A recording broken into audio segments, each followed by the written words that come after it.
السلام علیکم۔ حالیہ ضلع مڑی بہاؤالدین سے مخاطب رپورٹ۔ 40 روز قبل اغوا ہونے والا 15 سالہ بچہ فیضان محلہ مصطفیٰ آباد حالیہ بازیاب۔ 40 روز قبل صبح سویرے فیضان قرآن پاک کی تعلیم کے لیے درسگاہ گیا مگر گھر واپس نہ آیا۔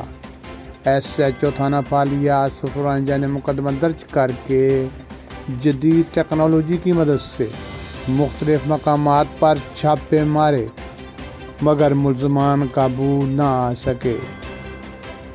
SHO تھانہ حالیہ آصف رانجھا اور ان کی ٹیم ملزمان کی تلاش میں سرگرم رہی۔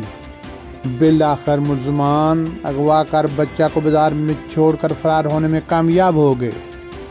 پولیس نے بچہ کی جسمانی حالت کو دیکھتے ہوئے فوری طور پر اپنی نگرانی میں بچہ کو تحصیل ہیڈ کوارٹر ہسپتال منتقل کر دیا۔ SHO تھانہ حالیہ آصف رانجھا نے میڈیا گفتگو میں کہا، بہت جلد ملزمان کو پکڑ لیا جائے گا۔